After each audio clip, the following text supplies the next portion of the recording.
Hey guys, thanks for taking time out of your day to listen to our podcast here. It's Zach and I. We typically like to talk about real estate investing, and on today's episode, we're actually at one of Zach's Airbnbs. Not his actual Airbnb, but he actually rented this place out. So it's mine for the weekend. Yeah, yours for the weekend. And we got a really special guest. It's a personal friend of mine. He was in my wedding, and his name's Brian Pugh. And Brian, what we like to do is we like to talk about real estate investing, what's going on in the market, just kind of like shooting the shit with our friends and people who are doing something in this market. And so do you mind just giving a little bit of brief explanation, or not explanation, a brief introduction about yourself? Yeah, always great talking about yourself, you know? Yeah, I guess my background, I grew up kind of blue collar parents. Not having a ton of money, but I lived in a really nice neighborhood, so it was kind of like the perfect situation. I feel like looking back, I was I felt like I was poor, but there's no danger. It's a good neighborhood, and I feel like a lot of other people had things, and so I was always I got that drive from being around people that had nice houses and stuff like that, and nice things, and I was always wanting and but yeah, I mean, I had good childhood, all that good stuff. I ended up, I was into cars, so I got into engineering, good at math. So I became an engineer. And I was I'm never gonna have to worry about money again. I got an engineering degree from some small college up in the Bay Area. Yeah, I don't know, anyway. So no one's ever heard of it. It's UC Berkeley, you know. But it was very difficult, and I was you know what, I made it. And got the job making 5 figures. Not a month, 5 figures. And it's you really realize damn, I don't know, it's not easy out there, making 60, 70 grand a year. And anyway, so long as I had some issues with, had some health struggles with my family, and my dad had some health struggles. And so I kind of saw the writing on the wall, hey, I'm going to need to help support my family. And so I was always looking for opportunities. I thought I was going to invent something. I was, maybe going to invent the next cool toilet or something, or engineering buddies and I are always. You can still do it. Always, yeah, I could, you're right. Always talking about that. And then eventually, I lived with this guy's now wife and him, and you kept trying to recruit me for months and months and months, probably over a year. And eventually I got turned down for a promotion, ended up getting in the mortgage industry, doing sales, because there's no way I was going to ever do sales in the mortgage industry. I have an engineering degree. I'm not. You're not a salesman? I don't talk to, I talk to people, but, traditionally. But anyway, I got in, they basically almost doubled my salary. And then there was commission on top of that. Did really well, beat the shit out of Alex every month. It was great. And that's kind of how I ended up in mortgage. And yeah, now I, million other iterations, but basically I'm on my second or third mortgage company that I started to have a great business partner, and we've done well over the last few years.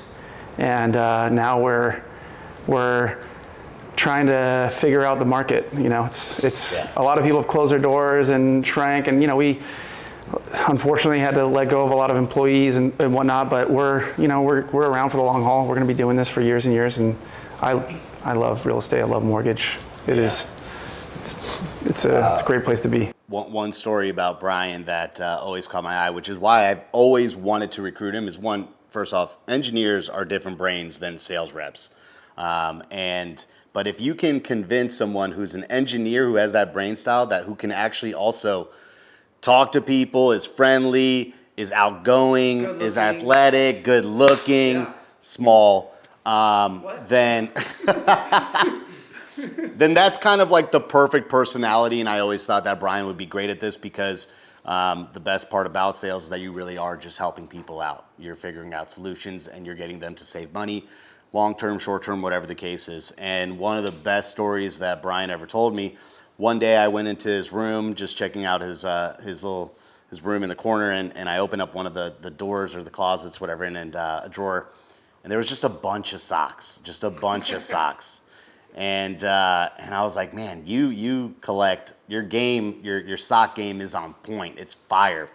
And he tells me the story of how when he was a kid, he would always be jealous that his friends had matching socks. No, it was or socks without holes. It was more like every morning it felt like getting ready was like, 20 minutes of getting ready, like, when you're in like elementary school or whatever, or like high school. And then of that 20 minutes, 18 minutes was me looking for a matching pair of socks. Like, that's what it felt like getting ready in the morning. And I was always like, man, when I like make it, I'm just gonna have like, I'm not gonna have to like look for socks. I'm just gonna have a bunch of socks. So the little things in life. So yeah, that was for, man, those, like when I first got in the mortgage industry, I wanted to, I didn't want to just like try it out. I didn't just like dip a toe in. It was like, look, if I'm gonna leave an engineering job, if I'm gonna try a whole new different industry, I see there's people here making life-changing money. And it's not really just about the money, so you can have like nice things and like, really nice Abercrombie and Fitch shirt and whatnot. It's more about like, like the freedom and being able to like, if something were to happen, like my, like my parents or friends or family, like don't need to worry about the financial aspect of it, right? And so, like I basically like told my friends, like, don't call me. I don't want to hang out. Like, I'm going to dedicate like 3 to 6 months of just like my head down. I'm going to really dedicate myself. And so I can, make it happen. And that's what I ended up doing, like getting into the mortgage industry, and it like changed my life forever. And my life is completely different. There's no way I'd be even close to, not like I'm like, crazy rich or anything like that, but just like to be able to come here on a whatever day today. I don't even know what the day is. I think it's today's Wednesday. And like, hang out at this nice Airbnb and meet like cool people and like not have to like call my job. Like I was planning on going home tonight. I'm probably gonna stay here tonight. Like I don't have to like call anyone and ask for permission or worry about that. Just giving it that freedom. And I was very fortunate enough to be able to have people around me and to recognize that there was the opportunity and to like really dedicate myself. I mean, there was years where I was putting in 80 plus hours a week and not going on vacations. I was just thinking about the other day, I'm looking through some pictures of like, I went raft, like my buddies and I used to raft a lot, like the Kern River and whatnot. And they got a permit for the Colorado River. And like, I didn't go because I was working, we were working together and we couldn't take vacation. Actually, the first time I took a vacation while I was there, I came back to a pay deduction. So they changed, and that's what ended, and all these things, it's crazy how it all works out, because like that ended up triggering me to be like, I'm not working for someone else anymore. I'm gonna go do my own thing. And like, I'm like, if I'm gonna go take a vacation for 4 or 5 days and have my pay change because they're pissed at me, like, it's crazy. It's wild. Yeah. It's wild. Yeah, I think once you get into that environment where you have that freedom, it's like I couldn't imagine. It's hard to go back. I couldn't imagine it. Yeah, like to go back to have to call somebody and say, hey, can I stay here? Can I do this? Or, I want to take a day off, or I want to leave at 3 o'clock, like whatever. It's crazy. It's hard to go back if you're successful. If you're not successful, it's pretty easy to go back, and it's difficult to say, man, they're giving out free leads and I can just pick up a phone and they've got a system that works really well and I just have to deal with their BS, and I'm gonna have to become like a slave to that employer, and I'm not gonna be able to take time off, but I'll get my income in. And also, another thing too, what's crazy about this is that before you got into the real estate industry, like you said, it took about a year of me recruiting you and being like, what are you doing? Here's my commission checks. But now that you see it, you know that you're going to be successful no matter what. Yeah. No matter what. Yeah. And that's what real estate provides. In my opinion, I mean, again, I'm just sticking in my lane because I know real estate. But if you can really figure out real estate, it's really hard to not be successful. For sure. I think the biggest thing for me, I think that, and what I tell people like thinking about getting into it, is like the thing that made it work for me was, because I have an engineering degree from a good school. Like, it's a great school. Like, people like find out about that and they're like, what the hell are you doing? And so like, I have a nice backup plan. Like, if something were to not work out, like I could have always done that. But I think the important thing and the reason maybe it worked out is like, I made the commitment of like, no matter what happens, I got 6 months, I'm going to dedicate to this and I'm going to give it my all. And because like, you know, like the route for the engineer is like, I mean, there's a lot of successful engineers out there, and but it's, you know, my boss's boss's boss is 55 years old and he's making the kind of money that I made my first year in the mortgage industry. So like, you know, what are we doing? Yeah, exactly. So like, you know, like, but I think me like really dedicating and like having like savings, like I saved my money and being in a point where, I mean, some people do well with their back against the wall. For me, I like having that nest egg and knowing that like no matter what happens, like I can give it my all for 6 months, and the worst thing that's going to happen is I'm going to be right back where I started. Like it's not that big a deal. But like if this does work out, if I do figure it out, like which I did after a few months, like that's the life that I want to live. Like why would I not pursue the life that I want? Yeah, I think it's just like a lot of that just boils down to at some point you got to take the leap. Mm-hmm. You know, like everybody has those different situations in their life where like it was at this moment, right? Like I just grinded for 6 months and then just made it, you know? And I think at some point that's what if you want to get out of the rat race, like that's really what it boils down to, right? Yeah. Like you're either going to be in the rat race or you're going to get out. And I think everybody has a desire to get out, but the difference is not everybody ends up saying, I'm just going to dedicate the 6 months and just grind at it and take the leap of faith and take the risk and go out and try to do it. Or even just like has a little bit of an opportunity, right? Like it all worked out. I actually got denied for a promotion that I thought like I should have got. And then I got How much was your promotion? There wasn't even a pay. It was like to manage a person. Yeah. And my boss didn't think I was ready to manage one person. Oh no, and then you got a bonus, right? And that bonus was like, I don't know, like 10 grand or something like that, or whatever it was. But either way, like it was more like I was gonna manage this guy. He didn't think I was ready to manage one person, and I it really put things in perspective. Like this one guy, my boss, didn't think I could manage one person, and that's why I'm like, I can't support my family, and that's just like, that didn't make sense to me. And then, of course, 6 months later, I had a team of 15 people, and I was like the top manager at like in the mortgage industry. I was like, yeah, I can't manage one person. I got a team of 15 like that I trained and developed. And it's like, you know, I mean, it's I think where I think most people run into like an issue is like they don't really have the opportunity, or they don't like, it doesn't, for me, like timing, it was like perfect. But I think a lot of people like see like, oh, they know that they can go buy a property. They know that they just don't take the action. And then once you get into it, like, you know, I mean, I've made mistakes and stuff like that, but once you get into it, it's like, you're in it, and it's like, it's really not that bad. Even if things go wrong. It's not as hard as you think it is. Yeah. Even if things go wrong, even if whatever, like, it's really not that challenging, or like, you know, if you care, if you have a good reason to be there, you know, you're gonna make it happen. Like, yep. It's not that hard. Like if you know your family's on the line, like you got to be able to pay your bills, and if you're in that situation, you're gonna make it happen. It sounds. I remember on the outside looking in, being like, how do you do that every day? How do you like sell mortgages, or how do you like do sales and blah blah blah? And then like, I got so upset with my situation that I made the jump, and then afterwards I'm like, I still don't consider myself like a salesman, but I am. But I don't know. It's like I'm just doing right by. I'm just providing the knowledge that I know to other people, and saying like, if I were you, this is what I would do, and like, here's why, and it's the right solution for a lot of people, and I get paid to do that. Yeah, I think like sales has like this like stigma and like negative connotation to it, you know? So like people have this belief like, oh, you're selling something, like, yeah, maybe, like, are there people out there that just like sell junk, right? Or they just sell trash just for the money? Like, like yellow hats with their name on it and shit. You know, but like, does that exist? Of course. But I think like at the end of the day, like, not for sale. That has never for sale. Yeah, I'm not in the merch game yet. Oh, not yet? Not yet.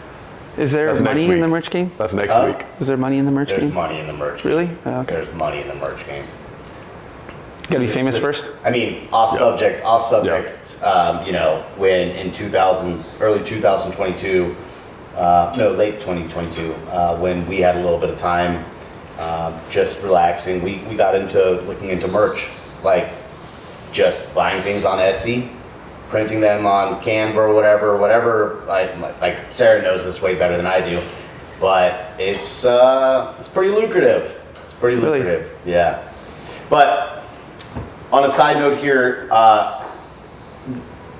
you were an engineer, you got into the sales game, and I'm not trying to like give off this vibe that it's easy to make it in sales, because it's not at all. It's a fucking grind. Yeah, you gotta put the work in. You gotta put the work in. And when I say put the work in, and I used to tell this to a lot of my loan officers in training, it's say goodbye to your friends and family. Like, you got a girlfriend, say goodbye to her. If you're not if you're talented, maybe you don't need to do all that. But I wasn't talented. Like, I had to take time and.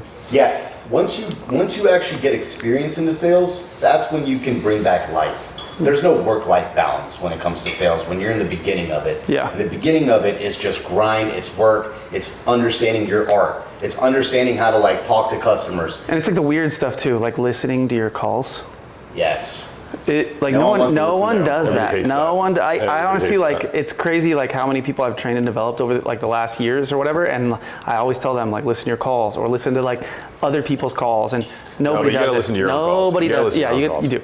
But No one does it. No. I used to like on the drive. I would like pull up like the top guy's call and listen to it, and then I would listen to my calls. And it's just like the strangest thing to listen to your calls, and you think you're like, You ever feel like weird. you're like, that's not how I sound? Like, Yeah. I'll listen. Like, I remember when I started listening to my own calls, I'm like, that's not how I sound. Like, that's not Yeah. me, you know. But yeah, it's me. Yeah.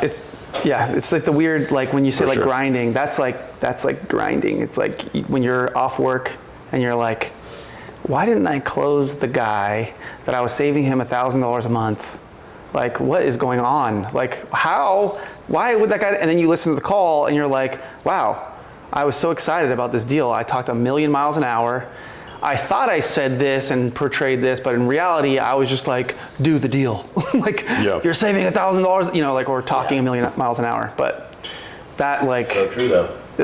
I don't know, it's weird how, You kind of, what you're Doesn't saying seem is that important. You weren't even listening.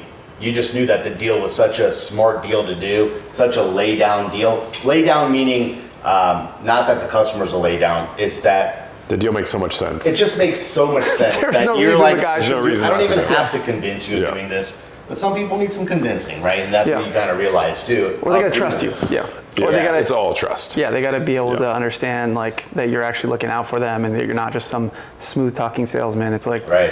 Zach was talking earlier about like some car outside, like if I was to offer you this car for $1,000, like, I mean, this is basically the deal that I was like trying to sell. And it's like, and the guy said no, didn't make any sense. What it was is the guy didn't trust me, or Yeah. it The sounded story too good to didn't be make true. sense, yeah. And A lot of times, if there's like something that's too good to be true, you have to like you have to insert friction just to satisfy. We were talking about that earlier. Like, if you have this lay down deal, just makes a ton of sense. You know, being in the industry and seeing it, it's easy to be like, yeah, this is a slam dunk, no brainer, right? But when somebody else is being told about it, like they have a desire for like friction or something that's wrong, or what's the catch? You know, that's why people say what's the catch all the time. And so I think sometimes you got to like insert that friction so they can have that need satisfied, right? So like, for example, if you're like, you give all this value, the person's thinking like, what's the catch? You know, they're feeling that. You're like, there's a catch, right? There is a catch. Like, oh, okay, I was waiting for it. You're like, yeah, like not everybody qualifies for this specific program. So like you might not be able to get, that's the catch, right? And then like even something as simple as that, like that limited friction that you insert can satisfy that need. And they're like, oh, okay, that makes sense. You know, you're like, yeah, but like, let's see if you qualify. Because if you do, it's a no brainer, right? And they're like, Yeah. Yeah. True. Now we're gonna get them qualified, so. Brian, do you remember your first sales call? Getting into the industry again. Oh, man. Coming from If you do, that's gonna be engineering, insane. and like now you're on the phone and you're talking to someone about the biggest asset they've ever owned. You've never met them. You don't know anything about the situation. Do you remember that first call? okay, so I don't know if I remember the first call, but I do remember like a handful of times where it was like my first week or two. I actually have a recording. Wait, before You say saved this, it. You saved a recording. I have a recording. should we rip a shot? Oh, okay. Do you want to rip one? I like water. Is this You water? too. Yeah, it's water, of course. I got you. So Yeah. So I remember my first like week being just. I was so bad. I was so bad on the phone. I remember the thing that always like for me at least like the reason like I had the confidence even though like I had no business being on the phone talking like or like you know you have that like imposter syndrome where you feel like like you sound like absolute garbage and it's gonna happen right if you get into something new. Even if I was to go sell I don't know plants or something right now I would like not know what I'm talking about. But I would be a phenomenal plant salesman. Yeah, you probably would. I had like the confidence that I knew I was going to do right by the person. Like I knew that like, cause I knew like, I know math. Like I know like, I'm like, you know, and the only thing I knew about mortgage or what I thought about mortgage was people like, oh, getting you to like recast your loan 30 years and you're going to spend all this extra money in interest and it's a bad thing. And yeah, your interest has to go down by at least 1% or, you know, all these like things that like you hear that are not like real. But like when you actually look at the math, I'm like, well, I'm going to look at the math and I'm going to be able to figure out that like, look, it's a good deal or not. I'm saving you $400 a month and over the life of the loan, you might spend an extra 10 grand. Or not, but sometimes it would be like, okay, I'm saving you $400 a month. You're gonna spend an extra 10 grand. I'm gonna at least give them that information. I felt confident enough that I'm like, look, no matter what happens on this phone call, and no matter what happens, like at the end of if I present you a deal, I'm gonna give you all the information, and I'm not gonna lie to you about the numbers. And I understand the numbers. Like I know that this is the actual, and I have no qualms with that because I always hear like. You know, all these mortgage guys are always trying to mislead me and get me to refi and blah, blah, blah, and this and that, you know, like, and so I knew that like, that's what I at least was able to get on the phone and like talk to these people. And like, if it all fell apart, which it did a lot my first week, I would at least come back to like, look, at the end of the day, I'm going to look at the numbers. I have an engineering degree. I grew up not having money. If someone would have told my parents about refinancing and that they could have gotten a much lower interest rate, like I could have like gotten braces and I want to have this fucked up mouth. Like, you know, whatever it is. Like, it ain't fucked up. It ain't fucked up. Whoa. No, yeah. No, seriously though, I would literally just be real with them, right? Yeah. And so, but I remember in like my first like week, I have this recording. It's a amazing phone call. The lady, like, I think she was like on drugs. Probably like prescription drugs, but she just started going absolutely nuts on me. And she was like, I'm watching Matlock or whatever the fuck she was watching. And she started going nuts on me and I just kept like taking it and being like, look, I'm just trying to help, blah, blah. And I sounded like such like a, like. Brand new loan officer. Yeah, like I just sounded so skittish and so like, I don't know. I sounded like I didn't know what the hell I was talking about, which is kind of maybe true. I don't know, maybe I knew a little bit, but. And then I remember, you know, she just didn't want my help. And then and she like just went aggro on me and I just like limped off the phone. And I remember I called her back the next day and I'm like, I'm calling you back because you remind me of my mom. You told her that? Yeah, I did. I told her that. And like, she was just like, oh, and then it was a completely different person I was talking to. I was like, yeah, like you went crazy on me. Like my mom would have went crazy on me if I did something like I shouldn't have done or whatever it was. Cause she just like went aggro. Not that my mom does that, but you know, maybe, but used to.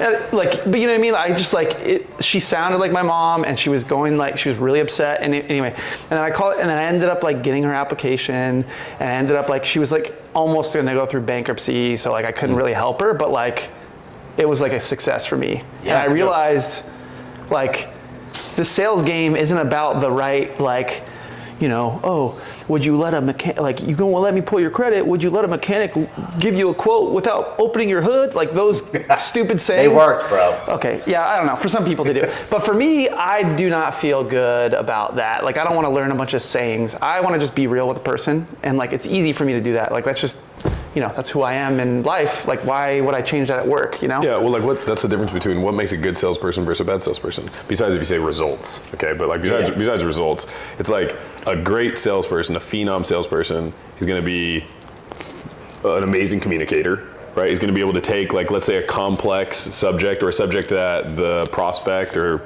you know, client it doesn't have a lot of background information on. You're gonna package that up in a way that when you deliver it to them, it's simple, it's easy to understand, you give them all the main value, right? Like, it's just being a good communicator and solving a problem. If a person doesn't have a problem, move on. And, yeah, exactly. Right? Like, that's the other thing. That's like, the thing that blew my mind too. Yeah. If you have a conversation with somebody and they don't really have any problem that you can solve, it's like, great. All right, well, I'm going to move on, and there's going to be another person I'll talk to that's going to have a problem, and I will be able to solve it. And as long as I can get that message across the right way, deal's done. And you can, sometimes you make a friend, right? Like I just, that was the cool thing too, at least for me, is like when I would come across someone that I didn't work out or whatever, like I could still help them in other ways. Like I would communicate with people, or I would like,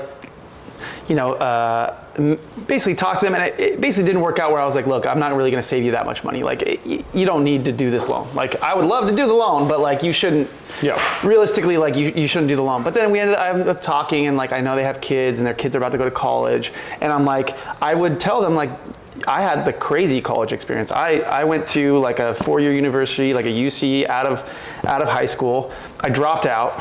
I spent a year there. I dropped out not because I was grades or anything. Like I got good grades. I dropped out just I was, going to start working and like making money and this and that. And then I went back 3 years later. I went to a community college, and then I transferred to UC Berkeley. And so like I got like all the different experiences that any college person might, like I went to a JC, I transferred, I had the dorm experience at like a nice big university, like UC Irvine, and so I had all the experiences. I'm like, if your son or daughter wants to like pick my brain, like I'll, and I'm like, if they're debating on living at home and going to a JC for a couple years, like that's a great idea, because student loans are no joke. Like they are no joke. I got the best education for like basic, like general ed stuff, like at JC, because those JC professors there are there to teach. They're not there to do, anyway, so the long story short, I was able to help people in other ways and share knowledge, and like became like, friends. And then I would get referrals, or I would get like a year later, they'd be like, hey, I don't know if you remember me, but now I want to like, buy another house, or I want to do this, I want to do that. And it's like, all from just being myself and just providing if you do right help. by people, exactly, and it comes back. And meeting the right, it's sure. I think the most important thing that the call, I remember that call because you were actually in a training, and, and I that might have been a different client, but it might have been a different thing. But I just remember coming into the training and being like, "Hey, Brian, your customer just called you. I need you to call them back." And you were like so endowed into this training, and I pulled you out of it, and you're like, hey, so do I need to know anything about this? And I'm like, no, call the borrower and ask engaging questions and figure out their situation. And then we'll reverse engineer it into like, what can we do for that borrower? Exactly. And I remember that first call, and you say she's on drugs, but it was only because you were just so bad at it. No, this is a different call, actually. This is a different client. Okay, this is a different one. 'Cause I thought it was the same one that was like... I remember you're like, yo, you got a like a message, blah, and so I go back to my desk, and I'm like, I want to go look and see, like, I want to look at their credit report. I want to look at like the notes I have. I want to learn about like every little detail I took about this client, because this is like, my first time in sales. And then I want to call them back and be ready for that conversation. But he's like, dude, just call. Yeah. Like, we're dealing with 20, 30 people a day, easy. Because you spend all that time going through all that research, and then you're like, okay, I spent 20 minutes, I got everything prepped, and I call, and they don't answer. Yeah, exactly. You just wasted 20 minutes. Yeah, look, you can't get it back. But look, I'm an engineer. I know way more than you. So I'm going to do my research, and when I talk to this person, I'm going to close this deal. So anyway, I'm like, he's like, oh, just fucking call. So I call. And the lady goes, oh, I'm like, hey, it's Brian, Network Capital, blah, blah, blah, I got your message. And she's like, oh, no, don't worry about it. I'm good. And I'm like, oh, no, but what can I help you with? Oh, no, I'm good. Have a good day. Good talking to you. Bye. She hangs up, and I got so mad at Alex. Probably the most mad I've ever, we lived together for like 3 years, and I got probably the most mad I've ever been at you. Because he's right? Because I thought like if I had known more about the situation, I could have flipped that call and closed the deal or something. Like, but in reality, no. Like there's no shot. Nothing was happening. It was, and I like realized like, well, like when you have like a salesperson that they spend 8 hours in an office and they make 25 phone calls the whole day and get very little done or spend an hour on the phone, like that's what they do. Like that's like everyone falls into that. I still, even though I trained and developed hundreds of loan officers, I still like sometimes will get a call and be like, I have no idea who this person is. I don't really want to answer it. Let me look it up in my CRM. before you actually. Before I talk, it's like, and it's just such a yeah, exactly. Just, you know, it will always. Yeah. It's all, well, I think that's with everybody. Everybody has that. Yeah. But I think the faster the faster you can get through that, where you really see, like, it's always better to just call, or it's always better to just pick up, get the information. Because it's almost like you're getting the real information as fast as possible. And the only way the real information comes is when you're having the conversation. Yeah. All the other stuff, like your research and analyzing and everything, who knows? Yeah, and you got to trust in like your ability and like what you're actually doing for the. None of these people that we're talking to, we're trying to like trick them into doing anything. Correct. So it's impossible. So why do you need to do all this prep work if you're not? If it's like if you're just being real. It's possible now, like it used to be possible. Yeah, pre 2008, the Wild Wild West. Oh yeah. Everything was possible to. Not saying it was a good or a bad thing. It was definitely a bad thing. But they could sign documents like after 3 days of talking to someone, and then their loan would fund that next day. Which could be a good thing. Well, yeah, but because every loan is different for every single person. Like as an investor, I want a loan to take 3 days. That's it. I don't need it to take 7 days. I don't need to go through all the RESPA and all the guidelines and whatever. But is it good for normal people? Yeah, it's probably good. So the Wild Wild West back in the day, you still have to sign the dotted line, but at the end of the day, every loan is a different product for every person. Off subject here, you brought up student loans. So student loans, we're about to go through where we haven't had a period where student loans were due. October 1st. Yep, people just start paying. Are due. So 2 things I have for you. One, on a loan process. So for conventional DU, it's 1%. LP, it's 0.5%. FHA, VA, it's 0.5%. Yeah. If the payment doesn't show up on the credit report, correct? Yep.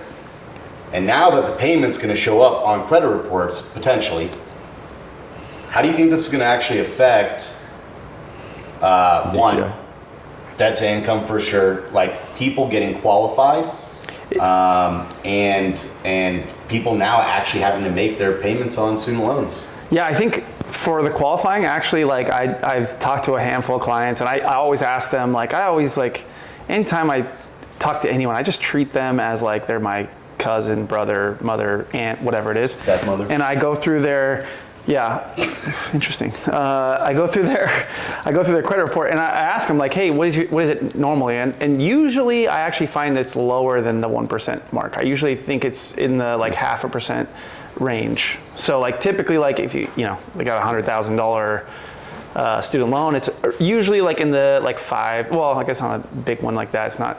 But most of them are usually lower than the 1%, the payment. So when it comes to like qualifying for a loan, I feel like it's not really going to change much. Okay, that's good. That's good. That was a concern for me. But I think what might change, and you can start doing like you can actually hack it a little bit. You can call them and. They basically do stated income. It's stated income. They don't check your income. So like, not that anyone should do this, but there's been clients that I've seen in the past that have been like, I don't make a lot of money. Like, can I pay $50 a month on this $30,000 loan or $50,000 loan? And they're like, yeah, whatever. And they say, oh, how much do you make? Oh, I make 40 grand a year, whatever. And they get their payment lowered, and then you get that, and you can get them to qualify that way, right? Or whatever. I've seen that happen. That is qualifying for a loan. Like, I don't know, we've been doing loans for a long time. We've done, like, in 2016, my team did 100 loans a month on average. I did 1,200 loans. I reviewed every single loan. Like, I know loans. You know loans. Same thing. We've done so many loans. We've seen so many scenarios. Like, we can get the loan done. Like, if you're off by a little bit, there's a lot of things you can do. Like, it's not hard, right? Knowing, like, actual having knowledge, that's actually...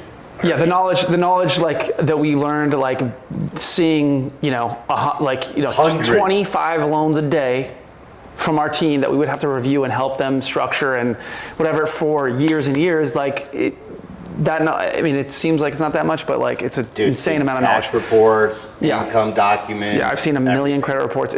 All that stuff like isn't that big a deal. I think the big thing is like for people that actually have to start making the payments. I think there's going to be some shift, like, because I personally know people that like their student loan payments are a few $300-400 a month typically, and they haven't had to pay them for a few years. Like that $300-400 a month is like going towards like a nice Airbnb like this, or like it's going to like an extra vacation, or it's going to Going out buy to some nice dinners or shoes. whatever. Yeah, exactly. And or like extending a car payment that they maybe thought that they could afford. yeah, exactly. Yeah, they have an extra $300 or $400 a month. Now they got a BMW instead of a Camry or whatever it is, right? So I think that stuff's going to start to like, because really, like, gonna be I mean, an issue. we see like people that are wealthy, like people that make $200,000, $300,000, $400,000 a year on a W-2, and we see their credit, and we're like, and their savings, and they got $100,000 in their retirement account, or $200,000 in their retirement account, and they make $400,000 a year, and they got like a $1,500 car payment, and they got credit card debt. You just see like so many people, like they're not saving. People don't save. So I got a question for you. When it comes to like, we hear about recession's coming, impending recession. I don't know if you guys do you feel like we're in a recession right now? I feel like when I hear about it. I hear about it all the time, but I don't. I feel like when I go out to eat, every single time, no matter what meal it is, it's $100, and I feel like I don't want to go out to eat anymore. So I don't know. I don't know if we're necessarily in a recession. I know that like things feel a lot more expensive than they did. Oh, no doubt that inflation is like. I don't think we are in a recession, and here's the reason why I bring it up: is unemployment is still basically an all-time low. There's essentially 2 to 3 jobs per person out there right now. Companies are hiring. Values are going up. People are still going on vacations. When I go into an airport, it's packed all the way. People are still spending $5.40 on an airport water. Yeah. Like spending, we're over $1 trillion in credit card debt now. Spending habits have not changed. Yeah. So I don't think we're in a recession. I don't think we're gonna hit a recession. I think that money just was printed and so many people made money. Now, I say this, and my point of view from living in Ohio to living in California is so different. If I was in Ohio, I would probably be saying that, hey, things are changing, things are different. But because now I live in California, and because of the amount of money that is just every single day, like you have to have so much money to be in California, and how many big players are just moving money around. It's very difficult for me to be like, yeah, I don't see a difference. What I do see is there are certain spots of the United States that you can take full advantage of when they hear recession, or they're worried about what the future is, and I see these high interest rates, and I go, well, luckily I saved a lot of money being in the real estate industry, being as a loan officer, having all this money to be saved, and now I can utilize that money. Utilize that money when people are scared. To me, I'm like, that's a no-brainer. Yeah, I feel like that's a lot of that is like there's a lot of people that did well over the last like few years, and like they're still riding that wave.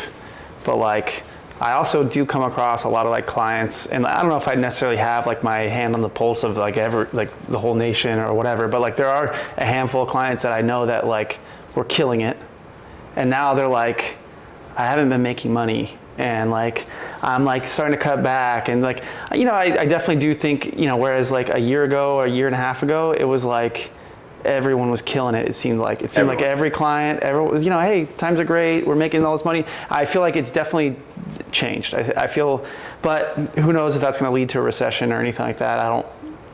I just know that like I had that conversation today with a client that was like she cashed out like over $2 million to go flip homes and do this and that, and now she's like lost some money on one, and she's just like, I don't know what to do. And it's like, whereas a year or 2 years ago, like no one could tell her different, that she's going to just be printing money.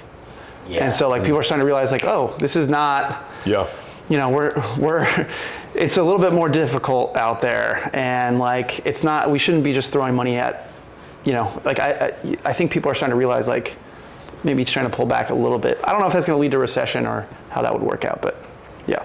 Well, I will talk a little bit about the real estate industry itself. Everyone thinks it's just, I don't know if everyone thinks this, but if you think that the real estate industry is doing well right now, you're crazy. You're crazy. If you hear from other people that they're crushing, they might be, not hating on it. But I will tell you this, my personal business, we're down 90% year over year. We've had to get rid of 90% of our employees, and we've had to transition into using the assets, the money that we saved up, to making income for us. And that's how I've truly become a real estate investor and understood the benefits on the tax benefits, the depreciation, the cash flow that I'm getting better than these bond markets that are basically the safest thing in the industry. You can get 6% right now from the US government, but I prefer real estate because I know real estate and I think that's the safest bet. So is there a recession? I don't know if there's a recession, but it's definitely affected the real estate industry. But is there opportunities? There's opportunities. I'm buying right now, Zach's buying right now, Brian's buying right now, and the reason why is because a lot of people are scared. So Brian, you went from being an engineer to being a loan officer for like a month, to being a sales manager, to taking your team to breaking records at a company, making your employees at the time. These guys were making nothing. These guys were chefs. These guys were, one of your best friends was valeting, right? Yep. Working at the same company that you worked at before, that you thought you had a good gig right out of college, making $60,000, $70,000, getting a 10% bonus, working your ass off to do this. And then you brought them in and you made them. I mean, they did it, but yeah, like they did it, but I you showed them, right? hey, look, you showed them that it was doable. Yeah. And some of these guys, $500,000 plus. I'm sure you made $350. I'm sure you made some millionaires too. Yeah. The thing about making money is, and once you make money, and I realize this, is it's also about saving that money. It's also about not paying Uncle Sam. And you learn that from, like, you don't know, you know what you know, and you don't know what you don't know until you cross that path. And so I got into real estate investing. I know, like I said, Zach's definitely into it. Brian, tell me about a few of your properties that you're dealing with right now, that what you're doing. Yeah, so like a lot of it actually kind of, I wouldn't say it fell in my lap, but I would almost say, like, I think what you guys are doing is a little bit more like intentional. Like, you guys are going out of state and buying property. Like, for me, it's been like opportunities, and like I have like good friends of mine that I've partnered with that are like, have maybe done more of the like movement, but a couple kind of dabbled in quite a few things. Like, I'm currently flipping a property right now that kind of like fell in my lap, if that makes sense. Like, basically a friend owed us some money that, we lent him some money, and long story short, he ended up not paying, and we ended up getting a property out of it. And that property was garbage. And fortunately, my brother's a contractor, and I was, it was really nice. Two birds with one stone. We were thinking about just selling it and just getting our money and like moving on. But then I was like, look, I can employ my brother. He's out there. He's been a contractor for his whole life, and he's like basically just starting his own business type of thing. So, so that helped him, helped me, and I could trust him, and he's handling it. And it's going great, and that property is gonna do well for us. Like, we got it for a really low price, and we're gonna put maybe $125,000 into it, and we're gonna sell it and probably make 100% on our investment, which is insane. Phenomenal. Which is, I mean, obviously, but like, we weren't trying to do that, right? Like, it was a 2-year process of us like just trying to get paid, right? And then end up with a property. And then I have an Airbnb that I bought up in Big Bear. I would call it Airbnb, but that was the intention. But like, this is like a nightmare situation. So like, Big Bear Airbnb is huge up there. It's like, it's a mountain, like community. An hour and a half drive from LA, and you can snowboard. It's a cool community. There's a lake. It's cool. Anyway, so long story short, I ended up buying a property with an ADU on it, and that ADU turned out to not be an ADU. It was a shop, and so there was not livable space. We had the Airbnb, like the city had to come out to inspect it for the Airbnb. They passed some laws, and we knew that, and we knew all the guidelines, and we thought we were gonna meet all the guidelines, and they came out and inspected it, and it turns out it was not living space. So we had to get it permitted. So we had to get drawings. Anyway, basically 2 years of working with the city to get it permitted. And so in that 2 years, we were able to rent out the front house. handful of times. Anyway, lost a bunch of money on it, but now at this point, like, we got a low interest rate. It's a really nice property, and we're gonna try to Airbnb it, but it was tough. I feel like I did my due diligence, but like I've owned multiple mortgage companies. Like, I know how all this stuff works. Like, I had inspections. Two appraisals we had on the property. Like, I don't know what else you could do. I did a lot, but I did learn. Like, and that's the thing what comes out of all this is when it's all said and done, like, we're still gonna not end up losing we're still gonna make money. Like, if I was to go sell the property, like, we would probably almost break even or probably make a little bit of money, which is crazy for not renting it out for 2 years and putting $100,000 in renovation into it. Yeah, like, that's wild. So now it's like, it's permitted as a duplex now instead of an ADU. It ended up like working out, and we're probably gonna end up like keeping it and like making money on it. But it's a 2-year process where if I didn't have savings or if I was like really hurting, like, it would have been bad. Yeah, been tough. It would have been real tough. I was fortunate enough to so my dad has some health issues. He had a stroke, and basically, he's 67 years old, 68 years old. Stairs are not good for, anyone elderly. And it'd be funny if I called him elderly to his face. I'm gonna do that next time I see him. He'd get a kick out of it. Anyway, so, there's stairs to get into the property I grew up in and whatnot. So I was able to get him a house next to my brother's house. That's a single story. And I was able to rent out the house I grew up in. And so I got like a long-term rental, which is another, like, a payment on that's like $2,500, and we rent it out for $5,000 a month. And so, those are I think I have. That's sweet. Another property with my brother. My brother and I and his wife bought a property. It's their property. But yeah. That's sweet. And then I got my primary that I'm selling. So you have some assets that are giving you some cash flow. Yeah, I think that once it's all said and done, I'm probably losing money every month. But really? Like between all the real estate. Yeah. But like, in California, like, you're not cash flowing in California. It's impossible. Like, I mean, there's places you can do it, but it's not like where people want to live. Like here in San Diego, this property is $1.8 million property, 1.6. 1.6. You're not renting this out for $16,000 a month. No. There's no way. You're gonna rent it out for maybe 6. 5 to 6. 6, 5. Yeah.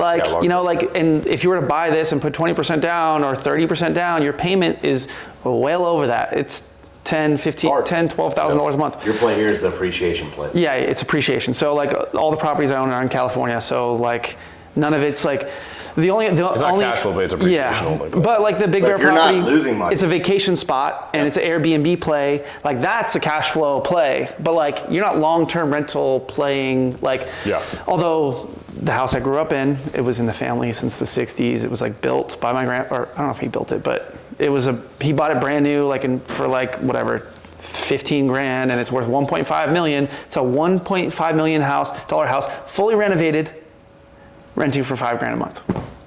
In like blue ribbon schools, like a really nice area. Like it's it's crazy. Are you saying the 5K is low? Yeah. So you can get as a ratio. Well, yeah. If you think about it, right? Like you guys got properties you can buy for less than $100,000. I mean, think of like the 1.5 rule that we're talking about with the stuff out of state compared to 1.5 million. Yeah, you buy a property for $100,000, you're renting it for $1,200 a month. Like that's what happens in like the East Coast, right? Yeah, like the cash flow play in California was very doable. 2000. Oh yeah, when rates were low. To 2021, it was this is where I get so frustrated. But even then, it wasn't that good though. It wasn't as good as what the cash flows are. But you're going to pass the 1% rule, and you're going to play the appreciation play. Where you buy in the Midwest, you pass the 1% rule, the appreciation play, and that's what builds real wealth. Yeah. Not income, like the fact that you can eventually cash out, and then that property that you bought for $1 million will turn into $2 million 10 years down the road, and you're like, boom, wealth. Yeah. Yeah, but, for sure. No, that's really cool, man. It's really cool that like you went from an engineer renting out a property, not really knowing much about real estate, to getting into the industry, becoming a loan officer, becoming a sales manager, owning multiple properties, owning your own company, hiring massive amount of people, teaching people how to be a processor, a loan officer, getting relationships with title reps and all of that. Like, it's unbelievable. And now, And what's next is, OnlyFans. That's always. That's I always. mean, you buy your what I dream heard. car, right? Yeah, I did. Yeah. Dude. Yeah, it's Like- pretty sweet. Sweet. Yeah. And right before you Yeah. buy your prior dream car, and Yeah. then you just kept on upgrading. Yeah, like, Isuzu Rodeos since the day one have been my favorite car of all time, and I have acquired one. You finally did it. Yeah. Hey, Zach, let me ask you a question, because you've Fire been away. quiet this whole time, man. Hey, As a sales coach, I think you're truly unbelievable. As a sales and real estate investor, I think you're unbelievable. What motivates you, man? What gets you to get up every day and you're like, you reach That's a out good to me question. sometimes? That's a like good you question. reach out to me and you're like, we've had many of these conversations. And keep in mind, you shouldn't answer just like the normal script that Oh, I know. what motivates you? Yeah. No, but how many properties do you have right now? And don't be shy. Include the doors. Include the garage door. Add that to the units. But So number Doghouse. of doors is so total properties is 23. I think 20. This sounds bad. I think it's 23 or 24 properties, which makes up 30 or 30ish, 32 doors. you're just talking about your single family residencies. Yeah. You're not and talking about your Yeah, and then parks. so the mobile home parks. That's what we were talking about earlier. I'm How like, many axles do you own? yeah, I own tons of axles. So the mobile home park. But you're making more money like cash flow wise on those, right? Yeah. Then that's insane. So the mobile home parks. So we have one in Oklahoma. Is there a video game called Mobile Home Tycoon? There should be. You should, yeah. You I'll should make that game. There's a 139 pad park in Oklahoma. It's like 50% occupied right now, and so just working on doing more infill to get to 80-ish% occupancy. And then I have 2 other mobile home parks that are closing. In fact, before you took my phone, I was texting the guy trying to figure out if we're going to get it wrapped up to submit the wire over. So one's in Alabama and one's in Maine. And those are 85 pads and 200 pads. Jeez. So dude, so you went from this whole thing that we're out here in San Diego is Zach and his business partner. They're teaching door-to-door knocking, and there's a huge opportunity for that door-to-door knocking. But you went from door-to-door knocking to solar to reverse mortgages to real estate investing. Yep. Like, you had a building beforehand, you bought a commercial building beforehand, you got that to appreciate. Yep. Some stuff happened, whatever the case is, you made money on the deal. Yep. Now you're taking that money, you're doing a 1031 exchange. You bought those properties in Springfield, Ohio. Yep. That thing's cash flowing that we just realized crushed at it. 30%. Really? Yeah. Dude, all day. Yeah, it's doing well.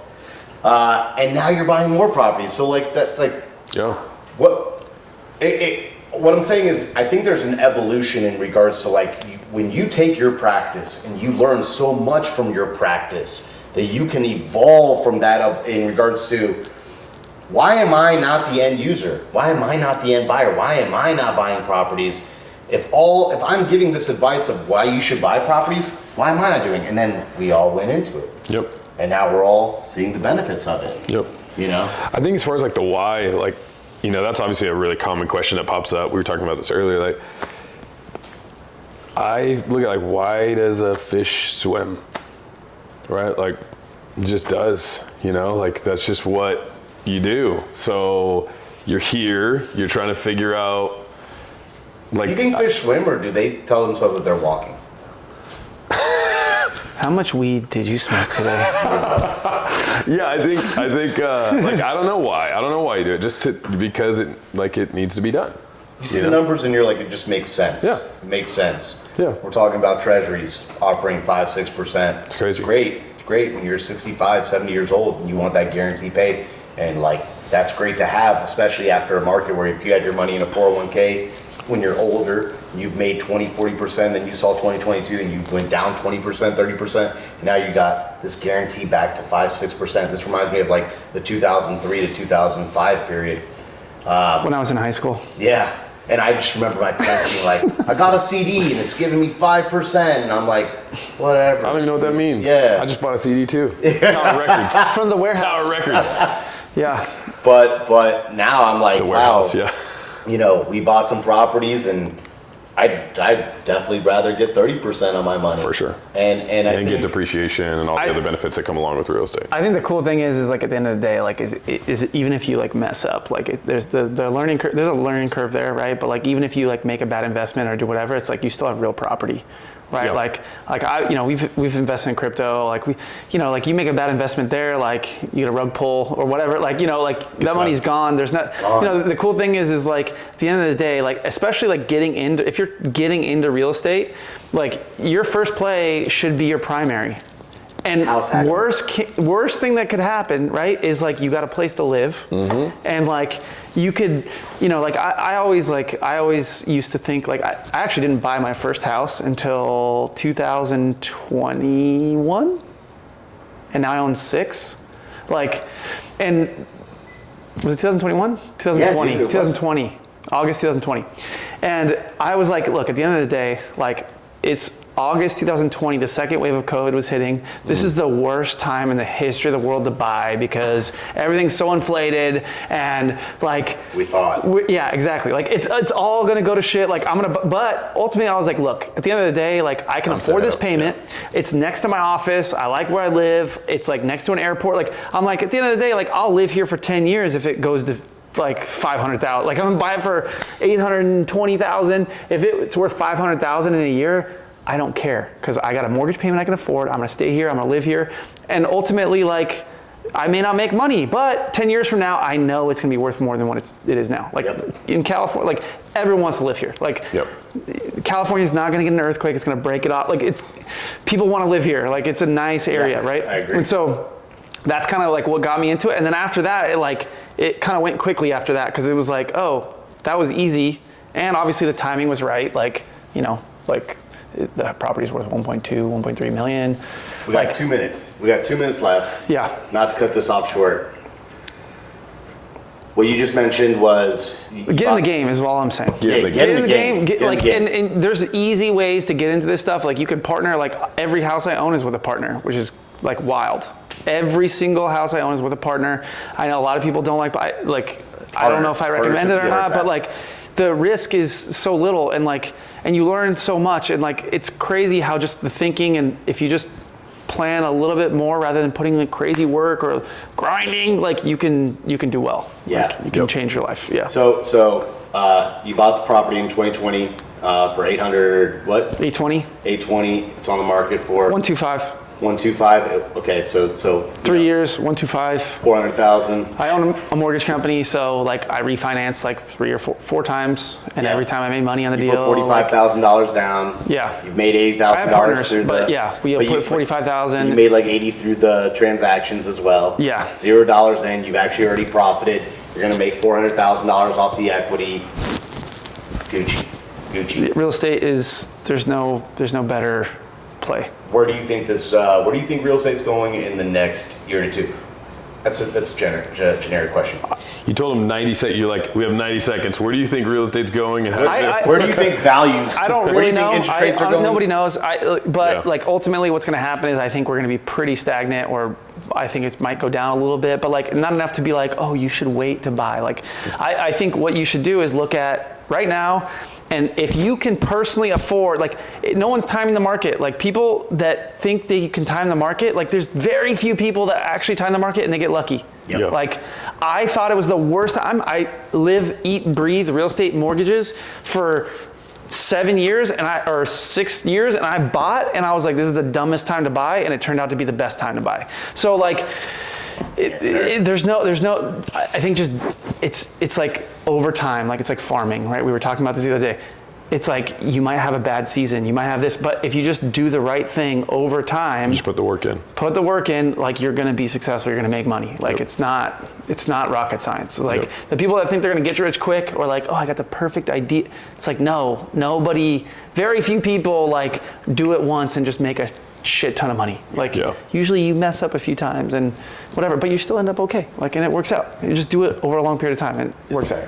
Yeah. Zach, what do you think? What do you think is going to happen in real estate in the next year or two? I'm going to agree with Brian that I think none of us have enough. Like, how many people thought rates were going to continue to climb like they have over the last 2 years? Like, nobody. No one. Everybody was like, "Oh no, rates are going to come back down. Or, you know, this is going to CPI is going to change. It's going to be this is gonna 5% happen. by the It's end gonna of be 2023. Yeah, exactly. And we're we at just 8. got news today, literally today, Yeah. that it's going to keep going up. Yeah, so it's like, no, so that's what I mean. I don't think anybody knows. And so I think to your point, like, you have to evaluate each deal independently. Yeah. And don't over leverage. Like, don't get yourself into an over leveraged position. But if you can make the deal work and you run through and the deal makes sense, then do the deal. Yeah. Like, buy the property, get the investment property, upgrade your, like, whatever it is, if it makes sense, then you should do it. The whole like fear of the unknown and uncertainty and what's going to happen, I think people get hung up in that, and it just causes analysis paralysis. Then they don't do anything. Yeah, if they think anyone's trying to evaluate the market is just like nobody. Like I'll say this: I think you and I were talking about this. You know, our generation like went through being the age where we saw a lot of like our parents, let's say, get houses during the real estate crash. Yep. And then have to short sale, and like the market correction was so massive in that 2008, period of time, that I feel like a lot of people in our age group are like always waiting for like that next massive collapse. It's gonna happen. And it's almost like I'll talk to people that are 35 to 40 and they're like, yeah, like I know it's going to happen. Like it's right around the corner. It's got to happen again. It's like, dude, that was like 15 years ago. It's not gonna happen. Like, if it does, you're not gonna have a job. So yeah, like, you're not gonna be ready. Just look at the data. Just look at the data. Look at the Data doesn't lie. Yeah. So, But my opinion is this: I think the world is going to end. No one go buy homes. Leave it out for me. I'll go buy all the homes. Hey, Brian, thank you. Thanks, guys. Cheers. Appreciate it. Thanks for watching. Thanks for listening in. And till next time. Cheers boys.